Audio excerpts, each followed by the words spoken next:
Looking forward, what would you like the UK government to change in legislation that could give our people better opportunities? Well, it's difficult to know quite where to start with that. I think in terms of opportunities, you've really got to go back to education. And I do feel that there's still a bit of a tendency to see our youngsters as having potential in certain rather stereotypical areas, so music and sport, entertainment, that sort of thing. But there's some very bright, academically able children out there. And I just feel that they do have their horizons lowered sometimes. So I think the equality impact legislation could be quite instrumental in changing that. It's really about attitudes, I think they more than legislation. I do feel that there's some cruelties around immigration legislation. There's been an erosion of the status of Caribbean population over time through successive acts of parliament. So I'd quite like to see some of those acts repealed, so there really was a situation where people had equal rights to citizenship, rather than feeling as a rather two-tier approach. Okay. What can you do together with other people, different groups or institutions, to make positive changes to build a better future? Well, that's a big question. I'd like to think that, a particular task I'm charged with at the moment is around the compensation scheme. So I've obviously met people like yourselves. I've met people from outside London. I've always been very much based in the southeast. There's a wealth of talent in the provinces. And I would like to think that, if nothing else, the sort of the connections and the database that will be established through like-minded people, professionals, politicians meeting over this particular tragedy which happened in relation to immigration status being questioned of what's called the Windrush generation, will lead to more permanent connections and contacts. I think that the community as a whole need to try and speak more with one voice, and I'm hoping that the one positive that will come out of this experience will be that those networks develop and prosper, not only for my generation but for the successive generations, and that will help us exercise more political influence, because I think we've been rather disparate and separate, whether it be around islands or regions, Africa, Caribbean. I think the Commonwealth as a whole needs to look at the treatment of its citizens in Britain and try and speak, if they can, with one voice. How did you feel when you learned you were going to be the person that would be asked to design the compensation scheme? It's interesting. I was about to write a letter because I was very, very cross about what had happened. I didn't know if it was going to be published to one of the broadsheets, and I suspect if it had been, I wouldn't have been offered the post. My role is to advise on the design of the scheme. Not all of my advice has been accepted. Most of it has, but not all of it. What did I feel? I felt that I needed to get across to the Home Office just how damaging this whole experience had been, and be an advocate really for the affected communities. It's also quite daunting. It's quite a responsibility. I knew that I was a figure that could be sort of set up to be shot down. I was aware that my origins could add credibility to the scheme, and that politicians might use that quite cynically. But equally, I was aware I had an opportunity to get close to the decision makers, the power brokers, and explain to them the impact that this had had. And I'm an advocate by living, so I relish that prospect. But yeah, it was a mixture of challenge and trepidation, I think. You're unique in a sense because you have been able to go around the UK and meet a range of African Caribbean communities in your work in terms of consulting on what should be in the scheme. What would you say was your findings regarding these communities? How were they faring? What sort of things were they coming forward with? interesting. I mean, within each community, you've got different ranges. So you Yes. have political activists Yes. of all ages. You have people who feel they've been very wronged by this society. You have people who've embraced the institutions. So I've met, lady mayoresses, local politicians, MPs at one level. I've met homeless people living in their 60s in hostels in, I think, fairly humiliating circumstances. A gentleman I met who was having to support himself by going to a food bank. So I've seen the whole spectrum. I think what unites them all is immense pride in their background, which I also feel. But also, I think a concerning lack of expectation that they will be treated fairly. I am concerned that it feels at the time that the community don't expect to be treated fairly at all. That such has been the experience generation upon generation, and I'm hoping that corner can be turned with the younger generation.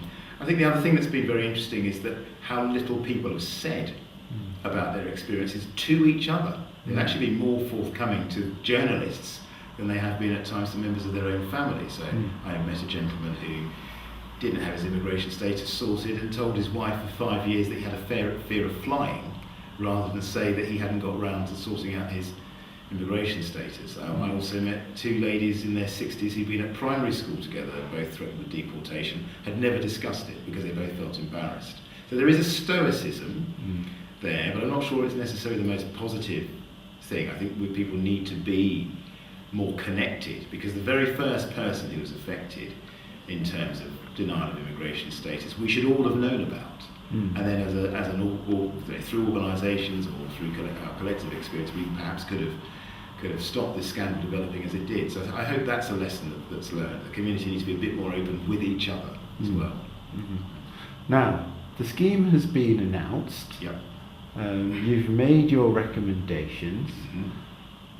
How well do you think the scheme is being received, and do you see any problems or information that you think needs to be corrected? Yeah. I mean, I'm delighted to have a chance to answer that question. As far as I'm concerned, the scheme has been thoroughly misrepresented by the media. And it's depressing, actually, because it's all very tabloid and soundbite. It's complex. These are difficult concepts to explain. And I've been desperate for a platform to explain how the scheme, I feel, is quite sophisticated. So you can have a primary claimant, that's the person who's been affected, and they can have claims for loss of earnings, loss of benefits, if they were deported, deportation, if they were detained for any period of time or detained prior to deportation, they can claim for that. There are benefits such as working tax credit, child benefit that can be reclaimed. Homelessness is based on a tariff which is a local government tariff, but that extends for about 8.5 years. And then there are claims for denial of public services such as access to health care, people are denied driving licences, couldn't open bank accounts. And of course all this then has a final impact upon people's lives, and there's a separate head of loss for that. And that's anything from public reputation, distress, anxiety, to recognised psychological or psychiatric illness. And then there's a discretionary payment in case not everything's been thought of, where people can say, I don't fit into any of these categories, or I should be out with the recommended bands, I would say they were rather than tariffs, but recommended bands of compensation for certain areas for these reasons. And so I hope it's fair and accessible, but what I'm keen to concentrate on now is its implementation. It needs to be implemented fairly. The burden mustn't be too onerous in terms of evidence. The payments, I think, need to be fair to generous. And I'm going to be looking to see how this actually plays out. In addition to those claims, close family members can bring claims for pretty much the same areas. If you were supporting somebody who was wrongfully deported by sending them money, you can reclaim that, for instance. You can claim for the impact somebody else, family members, primary claimants, immigration status being questioned had upon your life. So if you were phoning somebody abroad that you thought should have been in England, and that impacted upon you, whether it be the cost of the phone calls or the emotional upset contacting that person you're separated from, missing family events, funerals and weddings, all in play. And then I realised, because of the tragic death of one of the early people who was identified, that there might be a need for claims to be inherited. So we set up a scheme so that if the person's unfortunately passed away, then anybody who's looking after their estate of the deceased can also bring a claim for an inherited claim, so the claim that the deceased person would have had, and of course they still have their standalone claim for any impact upon their life. So I think that's fairly sophisticated, but it's not something that the media seem very interested in having explained in that sort of detail. We've heard in the media a lot of mention about caps, about there being a limit of £200 million, and therefore, we will get a derisory sum each. What's your response to that sort of information? I can see where this comes from, but it's a sort of Chinese whisper scenario. There was a story in The Sun which said that the scheme could cost 310 million. That was then superseded by the Home Secretary, I think, being asked in Parliament, and he said that best estimates is an estimate, was 200 million. People then went away, and they'd obviously seen that there were other estimates. There might be as 15,000 or so people involved, and they took from that that would mean that the scheme would only pay something like 13,000 or 14,000 a head. The important factors are these, and they're beyond dispute. Nobody knows how many claimants there will be, and so nobody can actually give an estimate. The scheme, I am sure, will cost what it costs. So if it was estimated at 200 million and it ends up costing £500 million, £500 million will have to be paid. And so there is no overall cap. So that's the first bit of misinformation. Then the other bit of misinformation is the suggestion that certain types of loss attract a cap, as if that's all you will be paid. Now, it is right to say that the figure for deportation is £10,000. Yes. That is a figure that's gleaned from private case laws, what judges have been awarding. Yes. Somebody suggested to me there's been a judgment that has increased that amount. If that's correct, I'll be going to the Home Office saying, well, the law has changed a bit, and when you used to get 10, you now get 12.5, you get 15. And then, so the scheme cannot be less generous, in my view, than what a judge would award. But that's not the end of the matter. You see, if you were deported and you were working, then you get your loss of earnings for the time that you were away. If you come back and you're homeless, you get money for being homeless. And of course, you've got your impact on family life for the months or years that you were away, and as I've indicated, your family may well have a claim for the impact upon their lives of you being deported, which may have actually done reputational damage to them here as a family as well, if you thought you were deported as a criminal when you weren't, or something of that sort. So the claims are multifaceted. Even the guidance makes it very clear that even though the deportation tariffs are set depending on the nature of the deportation, that doesn't preclude claims, potential claims, under 6 other heads of loss. So that's just the starting point, that's the building block. And that's what you get if you're deported for a day or 3 months. That's the deportation tariff. But if in that 3-month period you lost earnings, then you get your earnings back. If you were on benefits when you were deported, you get your benefits reclaimed.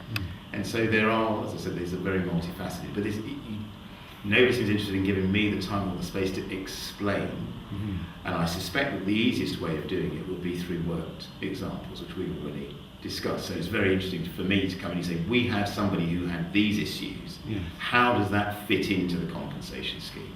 And that's where I think we need to go next. We need to make sure people maximise their claims and they're well advised. Now, there are misgivings around the rollout of citizens' advice, which I understand. I'm very much hoping community groups such as yours will get involved and people will have more trust in those groups. There'll be straightforward claims, I'm sure, citizens' advice can do. But one of the issues that's been brought home to me is that some people will feel quite embarrassed about explaining the impact to a complete stranger. They may feel much more at ease with a member of their community or an elder or that's somebody from their church. Yeah. And I think that the Home Office is recognising that they will need to involve and engage with the communities more to make sure that the compensation scheme works. But that's very much a work in progress. Well, that sounds very intricate, and it seems that it's more generous than people first thought. But there is talk from some people saying that they are going to go to solicitors and they're going to take the government to court. What would you suggest to those people? Look, everybody has the right to litigate. Funding is an issue. I doubt at this stage, with a scheme that's accessible, that anybody would get legal aid too soon. There may be aspects of the compensation scheme where people could bring a challenge. Say, for instance, there's a suggestion that criminality could affect an award, which I've already made clear I don't think is rational. So I could see a legal challenge to that aspect of the scheme. I'm always very wary of people suggesting no win, no fee or class actions. I think it's difficult to identify a class. Everybody's story is subtly different, and the scheme aims to give fairly bespoke compensation. And class actions take a long time. They have not, in my experience, benefited victims as much as lawyers. Lawyers make a lot of money out of class actions. And the victims don't often get very generous payouts. And I would much rather the victims got generous payouts than the lawyers profited from the misery of the victims. Yes.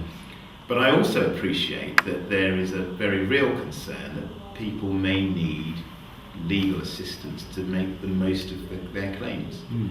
And ideally one would have legal aid extended, but that would take legislation, and the Home Secretary understandably wants to get the scheme up and running. Very difficult to get changes to the Legal Aid Act, I would have thought, through Parliament with Brexit and everything else. And you simply couldn't have a situation where it was a manifesto promise for the next election, which is 18 months, 2 years away. So I have no desire to put people off suing. I'm a bit sceptical as to whether they will get as generous an outcome or as quick an outcome. But there may well be aspects of the scheme which are capable of being challenged, or things that the scheme doesn't cover. There may be some human rights claims, for instance, that people would like to bring as standalone claims. But the lawyers are ingenious. But I think putting people off making a claim at all is what worries me. I think people should claim. They will get an initial assessment. If they're unhappy with it, they can review it. Now, nothing stops them at that stage if they think that the calculation is irrational in bringing a challenge to the assessment. And it may be that people will do that. And I think it's more likely you get legal aid for that sort of action. But we'll see. I'm not suggesting it's perfect, but I think it's pretty good.